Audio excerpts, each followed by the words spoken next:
to sit in with myself and go deeper, to reflect.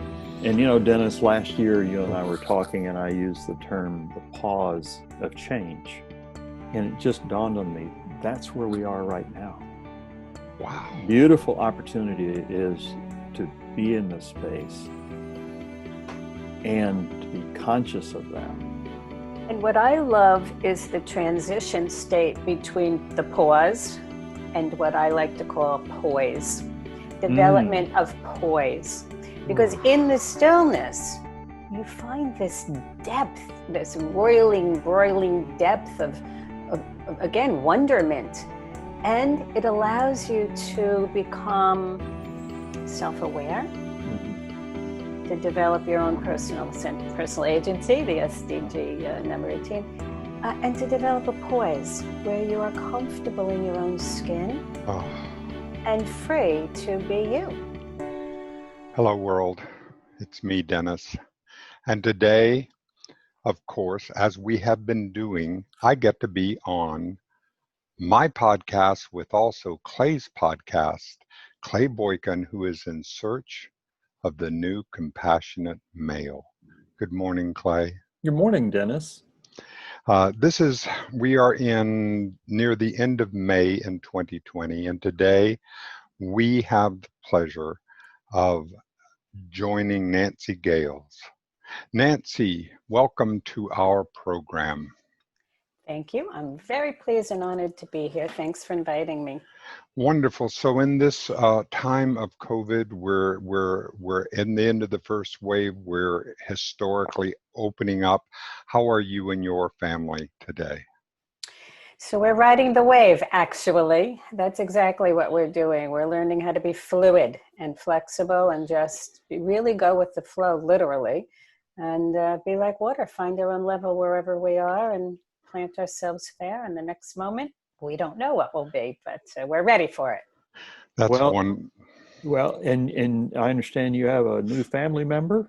I do, my granddaughter, yes. Congratulations. Congratulations. How is the grandmother experience for you, Nancy? It is a revisiting of mothering, of what I did with my own children, and just that holding her in my arms and gazing and looking back and forth and bringing in all my neurodevelopmental pieces to it, and creating the new compassionate female, I will say. It is, and that I want to tie that back because I met you through Clay, through your writing, and you were influenced by Clay by something that happened. Could you tell us that story, please? Yeah, I was at one of the Charter for Compassion Gender Reconciliation talks, and Clay spoke. And I had known him before, of course, on the Charter for Compassion as an ambassador to the women and girls sector. Our only male, I think. Right? No, I think Jeffrey. Yeah, there's two of us now. There's two of you there. Yeah. And so I knew of it. But his talk, his just manner, I suppose it's the that vitality, that vital element of spirit that I knew was true. And I realized, oh my God, I resonated with it. I just read, and I knew that, yeah, this happened to all of us. And Yes. Women weren't the only ones who were suppressed. And I really saw it. Of course, I knew it to some degree, of course, but it was Clay's manner, his heart to heart, that really resonated with me. That's been your journey, hasn't it been, Clay? It has. It's so fascinating that given the opportunity to connect on a heart level, people open up.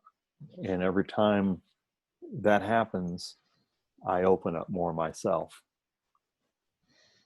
Nancy, Clay and I have been talking about how because of we've been digging into with the men's circle and what we've been doing about what is the patriarchy and its influence in the United States, the original sin that it was that it was built upon. We were built upon the white male supremacy model. That was the model. It was built right into the Constitution. And so now we're going through this healing process that it must be men and women, not women by themselves taking it, that we have to bring this together, that we all have to come in this and discover this part in this. Does that resonate with you? Well, absolutely. And it's so interesting that this time in my life with my grandchild brings that really to fore, so much so that I've created a learning academy for this idea of bringing men and women together. And really what it comes down to, the structure, the patriarchy, the hierarchy, is not hierarchical anymore. It's more, it happens to be a we. It happens to be a family unit. Hello, I love the basic family unit. In my article, of course, I refer to my dad, and we had a wonderful, solid, normal, beautiful family of safe attachment, security, and love. And that is how I was able to become a healer myself. So what I say about that is how it evolved. It did not evolve directly into a patriarchy. You know, God didn't say, okay, men, you guys got this. You. No, not so. But women actually were the goddess archetypes, most simplistically because of the childbearing, number one, which looked like a very big mystery. And number two, because of their intuition, the capabilities of their intuitive nature were mysterious to men and still are. As the written word came in to play, women's intuitive abilities were downplayed. And the man got to write down what he thought, and the written word became sacrosanct, so to speak.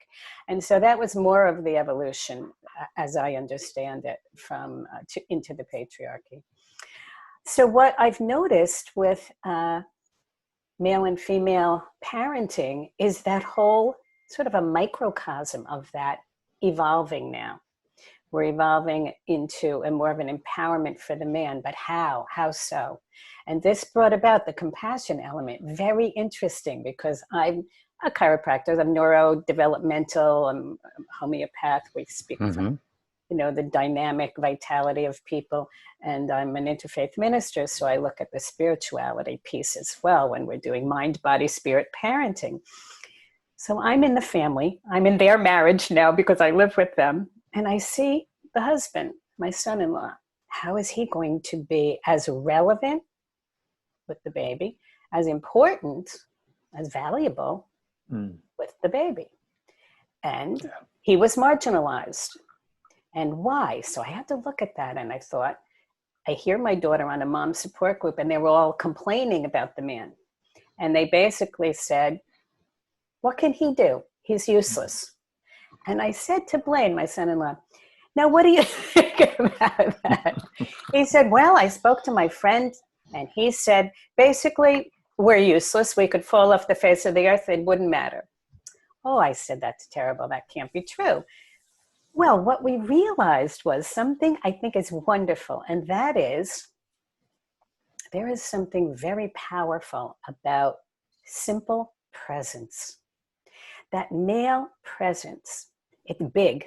I mean, I'm a small woman. He's not a big guy, but he, you know, there's that presence of, you got the borders, you're protecting me, I'm secure with you. That was important. And I saw him sitting at the desk doing his work. My daughter and I were in the living room area, caring for the baby. Both of us stepped out for a moment. He was on a business call, which happens now with everybody at home, working from home. So he was in the room and he heard her fuss. He got up walking while he was on his call and simply put his hand on her chest like this. I said, that's it. That's it. That's what you need. You need physical touch. You need the eye contact. And so I changed my protocol for my course syllabus. I'm doing something called the We Academy so that we can have the whole family working together, raising children from an early childhood development standpoint and a social emotional learning standpoint, which encompasses compassion, of course. And what I love about it is that the male brain, marginalized as it was to be too right-sided, right? Logical, step by step. They want an outcome, a little slower processing, which we make fun of and humiliate them about. Sure. I mean, it's terrible. I'm so sorry. Please have fun away. We are right with you. Yeah, I married one and I had one as a son. So that certainly qualifies you. Exactly. I have been trying to educate them ever since, but okay. But we get short-tempered with that slow processing, the right-sidedness, but it has to be recognized and acknowledged. It has value. What's good about that is that it's not off the handle most of the time, but self-regulation does have to come in. But that's a good piece. And I like the step-by-step consideration, and then go for the outcome. So what is compassion but action-oriented? It's about feeling the feeling, first recognizing what's happening. So you have to be with. That's the present piece. Be with, knowing you don't really have to do anything but be you. Let the baby come on you, or place your hands on it. So I changed my whole tummy time thing around. They had a male tummy time where you hold the baby this way and the baby's head is facing down and you're holding it like a football. Actually, is the analogy, like a football. But no, now I realize, no, they're not looking at you. They're looking down and they're actually not a football. So the good idea was to let them lay on your chest, which is such a nice landscape. It's a big terrain, isn't it? And it's just wonderful. And you can feel their heartbeat and they can feel your heartbeat, which they have with the mother all that time, but they haven't with the father. So while they were in utero, they have the mother's heartbeat, the mother's breath, the mother's flow. Well, they don't have that. But this is a great time to introduce that. So you don't have to say the wrong thing. They don't know what you're saying anyway. And your wife doesn't, she'll yell at you. So you can just have the baby on you and breathe. It's a beautiful thing. It works like a charm. And the heartbeat and your rhythms and your flows and your cycles are intuitively transferred, and they understand that. Plus, it entrains you, right? And body awareness, right? Embodied learning. It allows you to go heart to heart without saying a word. So you can't get tripped up. You can only be who you are. It's beautiful. And of course, there's a whole microbiome effect to that, where the baby knows your smell. You develop your own ecology of your body together. And that is a brilliant bonding. And so I think that that's a great way to start a new compassionate male, a new compassionate family, a new compassionate we that includes everybody. So I'm starting at that baseline because I'm bloom where I am planted, right? That's where I am. So I'm just doing that now. But in my practice, I always did that also. But I find that it's very empowering for the male, very empowering for the father to have that nurturing quality that's really his own hardwired neurobiology. So you don't have to change who you are, just be more of who you are. You know, I so appreciate what you're saying, Nancy. I grew up and never had my own children. And we were blessed with the neighbors across the street having a little boy. And from the time he was 3 months old up until just recently, he would spend at least one night a week with us. And I was the one that would take care of him. He was, in his crib, foot of the bed. And early in the morning, I'd hear him. And he and I would get up. We would have breakfast together. We would hang out. And it was the first time that I had that experience of watching a baby grow up and watching the development. And oh my God, he melted my heart. And so now I can begin to relate to what you're talking about. And with the pandemic going on right now, we've been, since early March, having to wave at each other across the street. And it's breaking my heart because we just love them so much. And so thank you for what you were saying. Well, the heart vibration does go out very, very far, farther than we can even measure. But what I love about the pandemic is it has forced us to collapse some of those structures that really weren't working at all. Right. You were talking, Nancy, about the wave and what we're treating, because it seems to me when I was growing up, there was a song, little houses, little houses, little houses built of ticky-tacky, little houses, little houses, little houses, all the same. This idea of how we broke up these nuclear families into non-tribal structures to where we were separated, and I'm not sure that that is the best way that humans can live, because not everyone has a stable nuclear family. There are many, many single parents. There are many people of different, there are people of the same genders that are in relationships and all. You can translate there, but what I love about what you're doing is that you're blooming where you're planted. You are taking, you're going from the inside where your particular family, and then going out and learning and being part of the learning process in your own self is so inspiring. Well, what I always advocate for is home being your soft place to fall, where you can be who you are. And whether it's a transgender family, a single family, doesn't matter. Home is where the heart is. And home is about the new Sangha. I have a Sangha here in my home, Spirit of Love, the Rockaway Sangha. And, you know, the Thich Nhat Hanh said, I think that the new Sangha will be your community. Yes. And I believe that family is your nuclear community. Whatever it looks like, it doesn't matter. As long as there is love and respect. And I love individuality. What better than to see the face of God in every single person? I love everybody. They're so wonderful. I love to meet somebody new. Oh, I love them. So, because they're all individual. And isn't that wonderful? So, of course, we weren't meant to be in the factory model of the educational system. I realized that when my daughter was 3 and came home from school after the first standardized test, and Pat tapped that little red patent leather shoe and said, Mom, I think I'm stupid. Oh, I was like, oh, my heart dropped into my little shoes. And I said, oh, no, let me think about this. There's more than one way to learn, and that's not working for you. I'll homeschool you. And then I was like, now, what is a curriculum again? I'm a doctor. I should know this. Oh, my God. So, yeah, and she flourished. She flourished. Why? Because I listened to what her learning style, I observed her learning style. Who is she? You know, I say in my TED Talk and in my book, what makes you tick and what makes you sick? Who am I? Yeah. Who am I in this world? And I'm here for a reason. And what is that?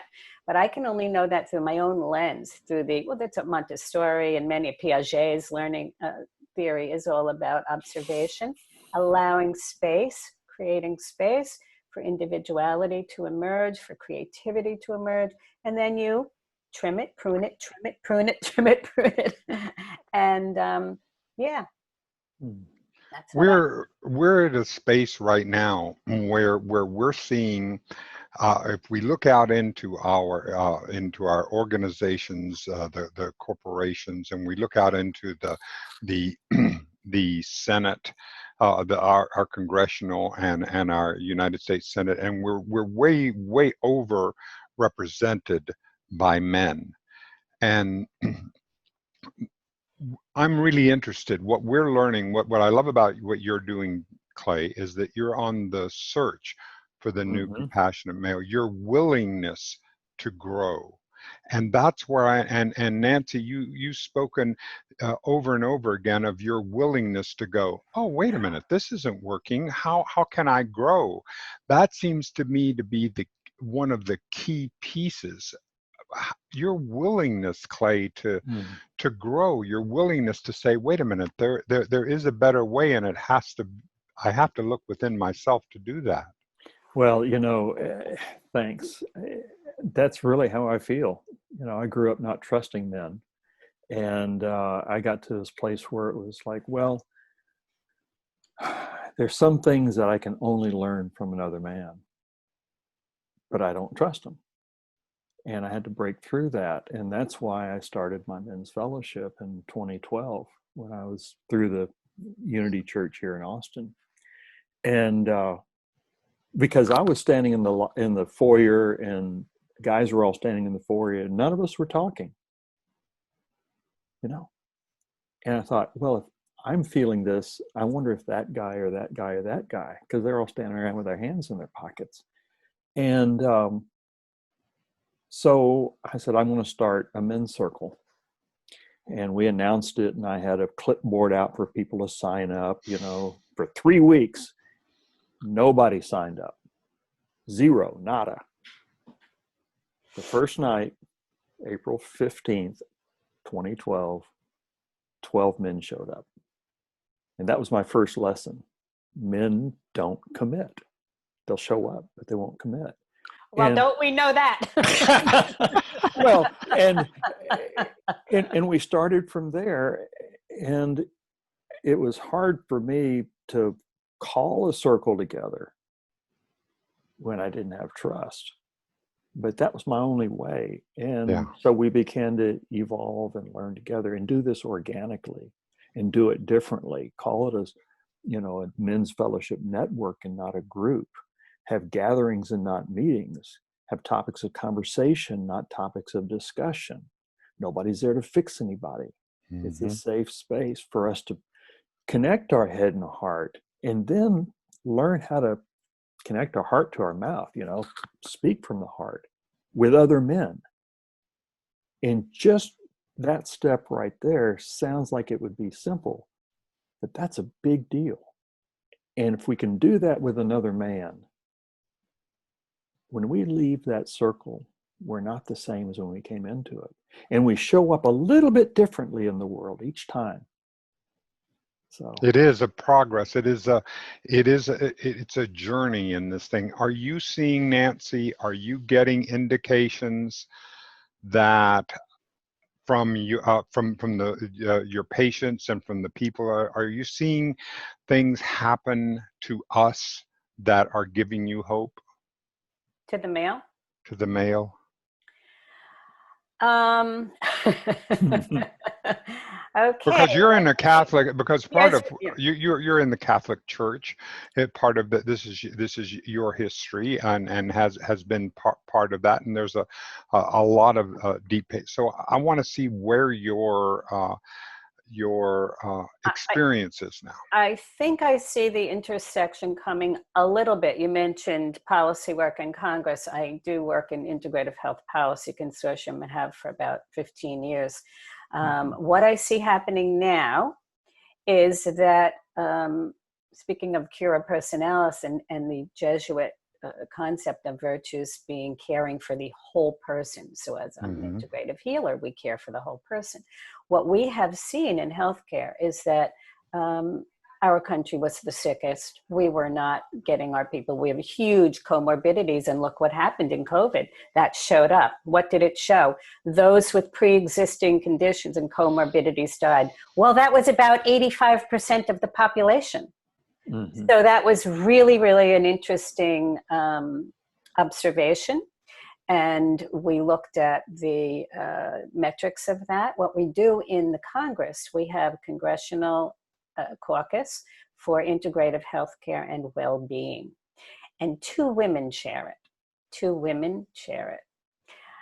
Why? Because they have the intuitive side. They understand the whole person perspective. We have one senator who a House of Representatives, Congressman Tim Ryan, who wrote a book about the health of the nation being a whole health nation.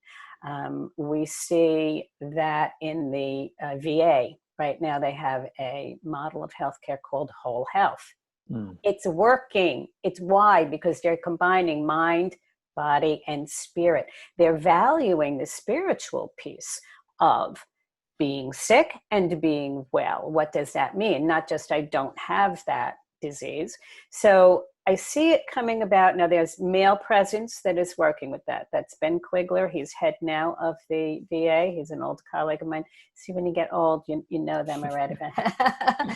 And yeah, I knew when we practiced together as clinicians, but he is ahead of that now, and it's working, and men are coming, and their spiritual side is being spoken about. So that's number one. In the Congress, they have Tim Ryan, who set up a meditation place of meditation in the House of Representatives for their employees to come and meditate. What we see also is people like John Kabat-Zinn, who started mindfulness-based stress reduction at UMass as a non-Buddhist, non-religious related practice. And of course, he was left out of town at the beginning, but now 40 years later, probably it is now coming. And he's on every day at meditating for free.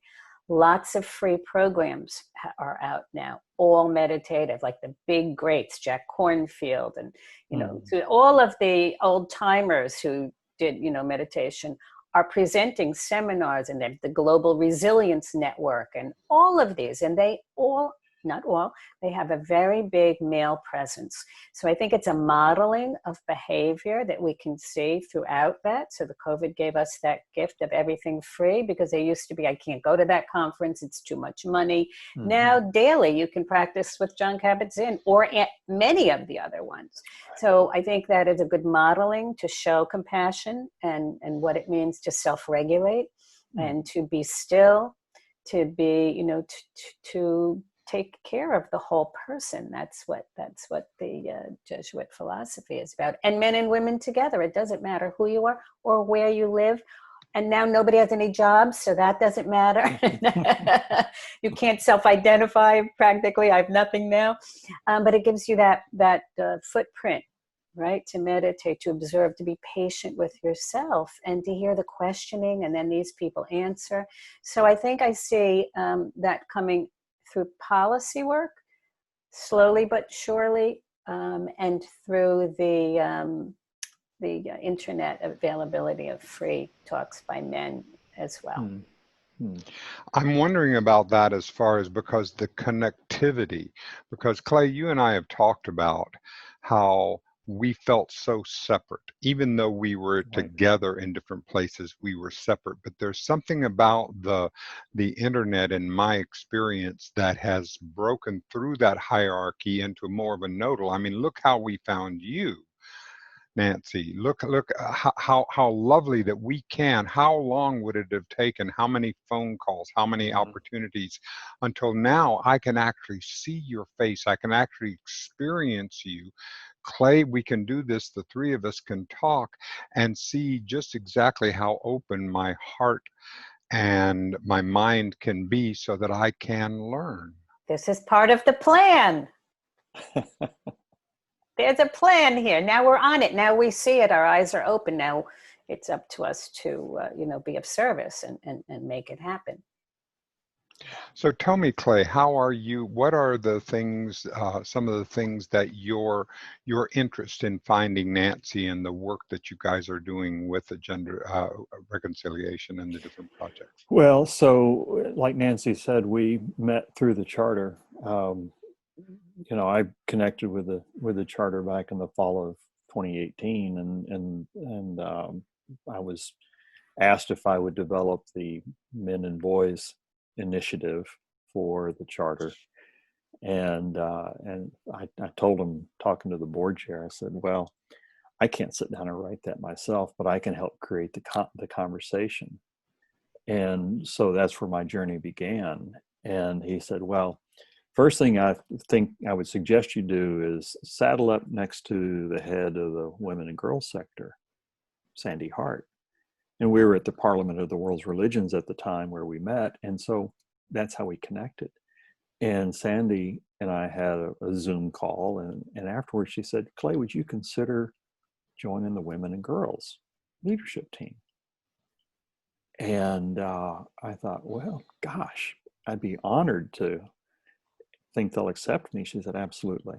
And so that's where Nancy and I met.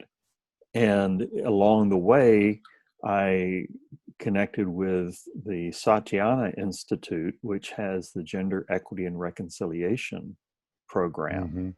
and I've been collaborating with them. And just a couple of months ago, we brought them, Will Keepin and Cynthia Bricks, to the charter for a Zoom call. And Nancy, you were on that call, as I recall, and Sandy and I co-chaired that.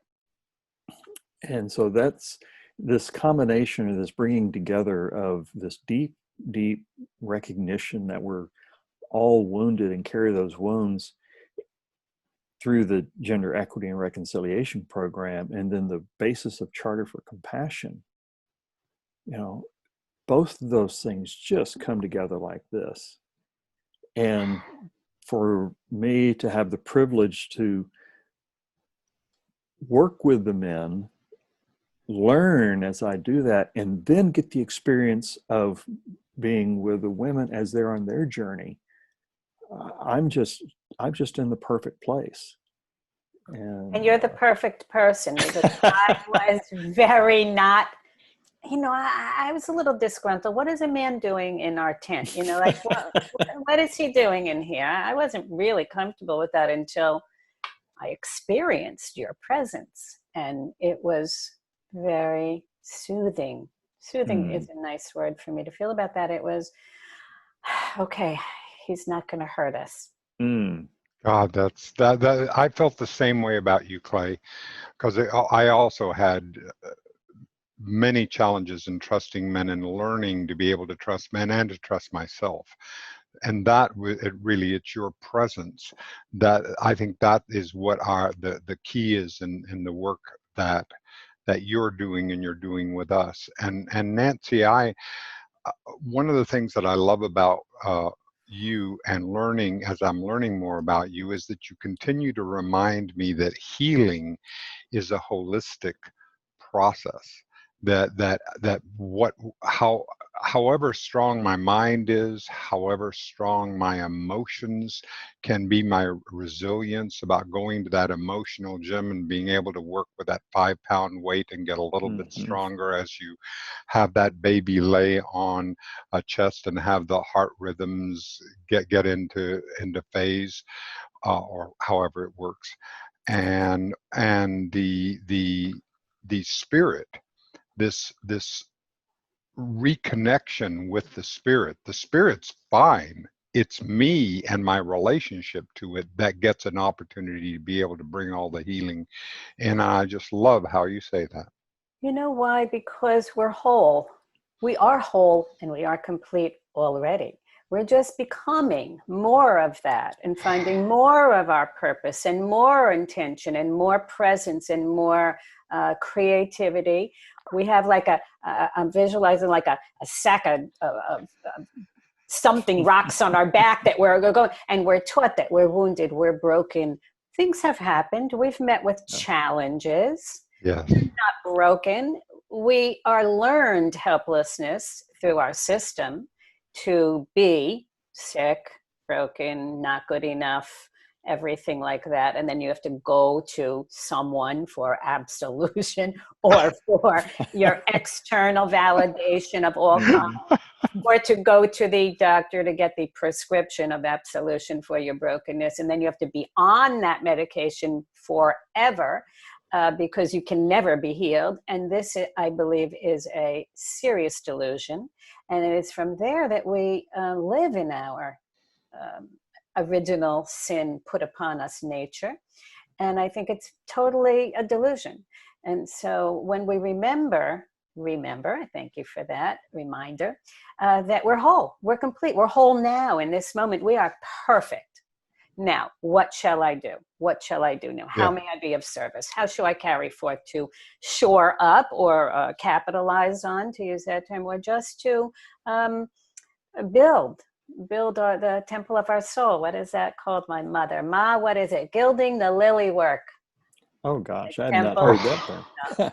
You haven't heard that? No. Oh, please yes. tell more. Yes. Say more, Nancy. That is it. That's the whole idea, to gild the lily work of the temple of your soul. So you're just putting your finishing touches on who you already are, because you are all that.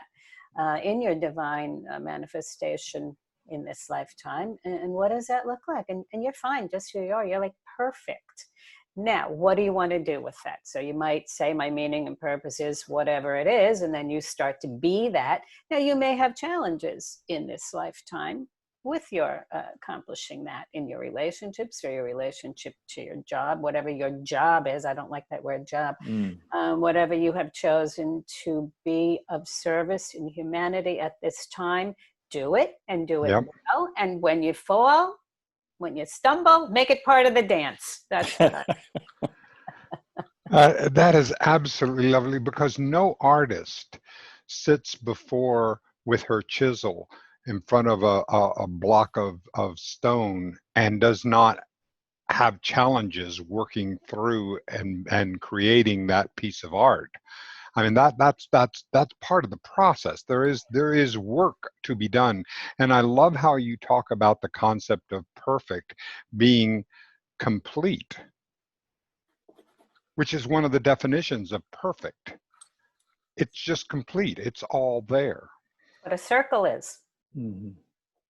No end, no beginning. You know, when I do wedding ceremonies, we do the bless the ring. But what is the ring? It's a circle. It's a circle. There's no beginning and no end. It's continuity. And it's eternity, right? And eternity lives in every moment. That's what's the beauty of the happiness, the joy, the wonder, the awe of being alive is I can pick this, I can pick this, I can pick this. And if I can't go outside and some limitation is on me, I have an inner self. Wonderful. I have imagination, I have visualization. That's what spirit is. So I can live anywhere I am. And, Viktor Frankl in his book, right? The Meaning and Purpose of Life, wherever you are, there you are. Exactly. You do not have the power. You do not have the power to imprison me. You might imprison my body, as Viktor said, but you cannot imprison my mind. The Dalai Lama said that too. Don't you hate the Chinese? He said, they have taken everything from me. Why would I let them take my joy? Oh. So tell me what, and again, we're getting to the what level on this, but I'd like to know what kinds of projects that you and also that you, Clay, are moving forward with at this particular time in May of 2020, late May of 2020. What is on your plate? What is on your vista that you're playing with, working with Nancy? So I'm working with the We Academy now, Wisdom, Evolution, Empowerment, We Academy. And I'm starting with early childhood development. As I mentioned, I realized that when I went caring for my granddaughter, I started being my doctor self, and I'm teaching her, I'm observing her patterns, and I'm teaching her to chant the Om chant, which she did beautifully. And just whatever kind of neurodevelopmental piece, not just feeding her, putting her down, etc. So I thought, wait a minute, we can engage the parents in this because they want to be good parents and good enough, and the men want that too. And so, so I have teamed up with my sister, who is I'm one of 7 children. This is a sister right after me. She's an early childhood educator. She taught Montessori at Princeton, Montessori education. So I teamed up with her, and we're doing that, the social emotional learning piece, which will give men the language that they need to be a partner in the development. That's what's really important, and to give them the language that they don't have. So that is really, really interesting. And that's just an offshoot, I would say, of my work in compassionate healthcare as well, because of language that we don't speak, right? The organs shed the tears that the eyes cannot. So what we need to learn is, what is my body telling me? Get in your body and listen to the language it speaks. And then you could put words to it. You could put feelings to it. And then you can say it feels like. I think that's one of the hardest things when I'm in my doctor thing, to ask men, how does it feel? Oh, I'm sick. No words for it. They have no language, until they have a heart attack. How did I get this? Really? How did you get Relate much, Clay? Yeah, boy. You just said a mouthful. Well, so Nancy, with that, Yeah. what are you working on yourself? What are the things within Nancy that you work on? Give us an understanding of your particular process and how you're working on growing and continuing this connection within you. Well, that's a whole story right there. I think that right now what I'm really looking at is purifying my attachments, observing my reactions too, so that I can note, for instance, the baby cries. What did I do wrong? Ah. Or Jade, Mom, she goes like this. She's mad at me. No, she's not mad at you. Why would she be mad at you? She's 3 weeks old. But that's not an intellectual thing. That's an emotional thing, So right? these are all emotional response. How do we respond when we can't use words, or all of the doodads in our brain that use, all the patterns and all the known ways of circumventing everything or justifying things, and all of that has to just fall away. And you have to just be fully, completely present. So I'm enjoying watching what arises for me, what doesn't, what is that about? At this stage in my life, I've pretty much let go of every label I ever had, or identifier. Doctor this, Reverend this, chief of this, queen of the universe, whatever. And now I'm just like, okay, I'm just me. And, here's what I'm doing now. And what does that look like? And how can I teach that? How can I teach that to others? Because you know what? It's liberating. What do we want to be? We want to be free. Talk about freedom and not we want to be free to be me. I'm sure everybody has said that in every sing-song children nursery rhyme. And so we have an inner child. We can parent that one too. What I've found in working with patients is sometimes you're sick as a child, or you missed a parenting step, or you didn't have a father or mother, something happened, you missed that neurodevelopment, cognitive level, the spiritual piece. But when you have an opportunity to parent, you can get that again, not living through your children, but living with your children. And you can rewire yourself again. So I find that really interesting. So I look for those patterns in me. Boy, what am I learning from this? And then how can I teach it? How can I share with others so that they can feel happy and good about themselves, and not, I heard my son-in-law say to my daughter, well, because you're telling me I'm not doing it right. Now, isn't that true? We do say that. So how do we address it? So I sort of listen and observe, and I say, well, there is, no right. It's your right because that's your ego. You think that what you do is right. So you have to hold them to the same standard, but they have a different right. Yes. And that's how, and that's how we learn. Right.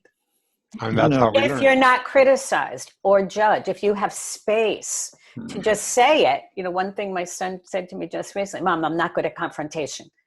I said, there's no confrontation. I've just called you. We continue. Go ahead, Quinn. Yeah. When you were talking there, I was thinking back about, again, this last couple of months, and the ability to sit with myself and go deeper, to reflect. And, Dennis, last year, you and I were talking, and I used the term, the pause of change. And it just dawned on me, that's where we are right now. We are in a pause of change. And what a beautiful opportunity it is to be in this space and to be conscious of that. And like you were saying, Nancy, shed these other things, let that bag go. Why am I carrying it? It's okay to turn loose of that. So, yeah.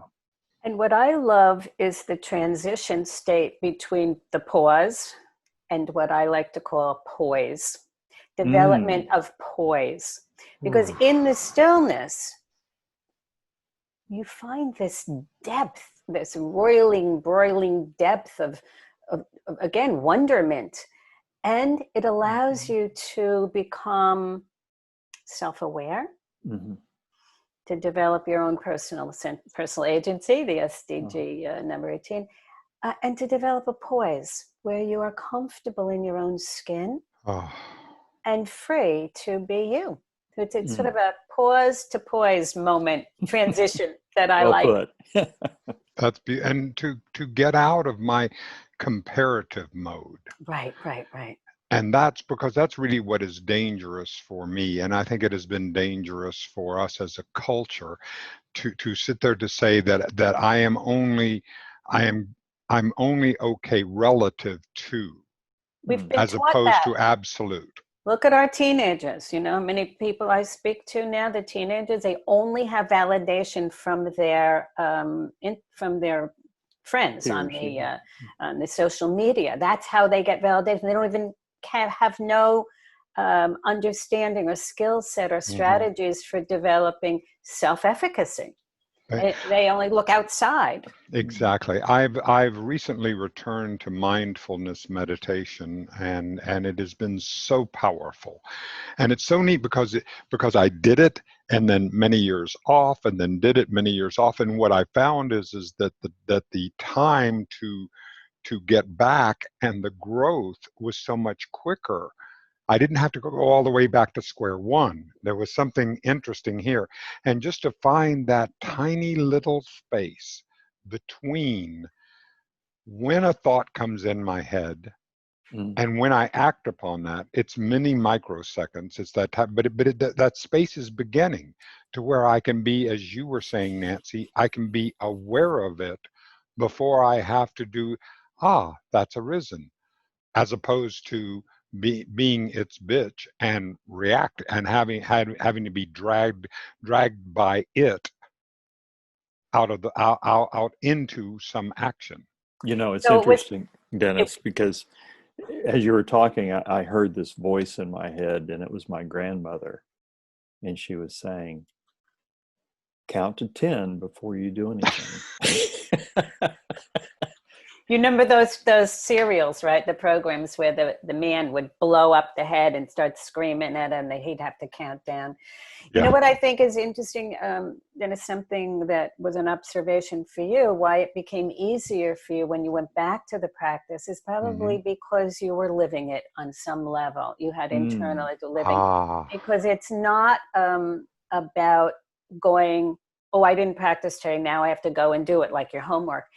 Once you embodied learning, once you experience it, your whole circuitry remembers it. It's a embodied learning.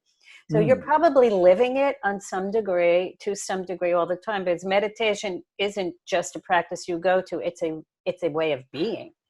Thank you. So that's why you already programmed yourself.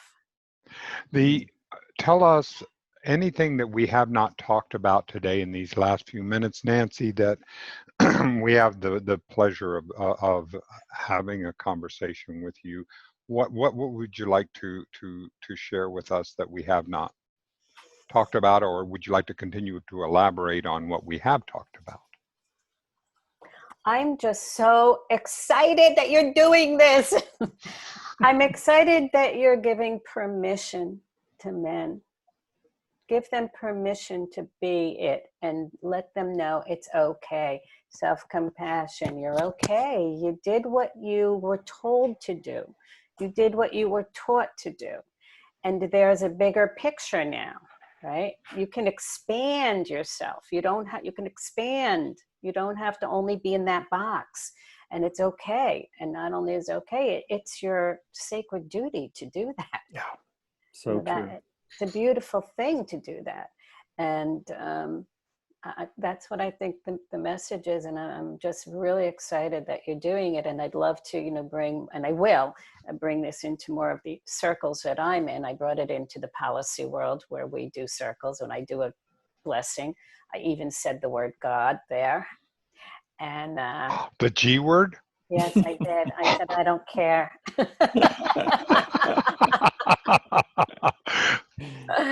And And yeah, so I'm loving it, and I'll continue to bring more now that I have embraced my own failings in that regard. But yeah. And that's what I love about one of the things that I so admire about you, Nancy, is your willingness to learn. You are a learning being, a learning, growing being, and that is what we don't reach a state and then you're an adult. That's it. Go forward. You're dropping so much and learning so much, and that inspires me deeply because I see you, Clay, doing the same thing. But go ahead, Nancy. We do have milestones of development also, not just babies, not just children. And the milestones they give them, your head circumference, your weight, you're in this percentile. We have spiritual development that is ongoing forever. Yes. And those are milestones of development. So we can put those into our cognition, our metacognition, our meta-spirituality. We can go above, below, around, outside. We can go everywhere to keep that learning process going. That's something, I just love that. And Clay? So, gosh, I think for me, just so many people that we're talking with, Dennis, the same is coming through. It's being said in 1,000 different ways. But I just feel this momentum. It's time. And this whole concept of the new compassionate male, there's not a person that said no. Everybody goes, yes. And because of that, I believe that the new compassionate male is actually emerging as the new archetype. Not to negate the other ones, but kind of overarching. And if we can all point towards that, bring that awareness up and say, yes, there's not a person out there that will say, oh, I'm not compassionate. No, everybody will say, then I'll say, okay, well, what does that mean? And then people kind of stumble. So let's all together aim at that and collectively understand and bring forth that archetype of the new compassionate male. Clay, I would like to ask a question. When you said about men don't want to commit, I was thinking of commit to compassion. What is the problem with commitment? What are they? Well, that's a great question. The perception is we've got so many things that we've got to do. We're committed to here. I got to do this, got to do this, got to do that. One more commitment. As a matter of fact, in my book, I've got 12 ideas, suggestions. And one of them speaks specifically to that. Men don't commit. And our circle, one of our guiding principles is no commitment. Set an intention. A commitment sets me up for failure because if I don't do it, then I'm going to beat the heck out of myself. But if I set an intention, it gives me some latitude because world changes. Things change. I set my intention. And that's why I tell the guys, they say, oh, I need to commit to show up. I said, don't do that. So that's that right brain piece that they're locked. Well, yeah. The outcomes, the having to produce an outcome. Yeah. And and what I see is guys keep coming back. And one of the things I say is the reason I keep coming back is because I don't have to. That's why I let go of Valentine's Day. Yeah. Too much pressure. Yeah, I was wondering about that, Nancy, because that when we think of when we approach the holiday season, and somebody will say, "Do you have the Christmas spirit?" And I think about, well, why would I not carry that spirit the rest of the year? What is it about that particular time of year that we have to wait to have that kind of open-hearted, sharing, giving time to wait until then? What is it about the rest of the year that we don't have? And this is what I love about about you and your approach is that it is constantly let's look at whatever we're looking at and say, does that serve me? Mm-hmm. is what I'm doing serving me or serving the community or serving, instead of just reacting to say that is the way things are. Am I living in alignment with my higher meaning and purpose, my destiny, my service to the world? That's the only reason you're here. Yes.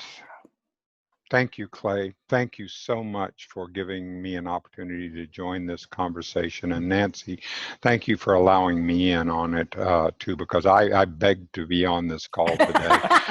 So, and Clay said, all right, if you have to be there, you be there. And I was. And so, yay for me. And he's so compassionate. Exactly. That brought me along. But thank you both. Thank you both for this wonderful opportunity to be able to share some space. I will carry this. I love entering a conversation that at the end of the conversation, I end up at a higher level of consciousness of myself and awareness than when I entered it. And because of both of you and because of my willingness to be open, it happened. Simple as that. Thank you. Thank you, Clay, so much. You are just a delight, and I'm so pleased that you've opened my mind and my heart to this, and I'm going to continue my journey. And thank you, Dennis. You're wonderful and loving. My pleasure. Everybody be well. You are whole, you are complete, perfect, just as you are. Thanks, Nancy. Thank you so very much. All right, my pleasure. Thanks, Dennis. Good night. Bye. Bye.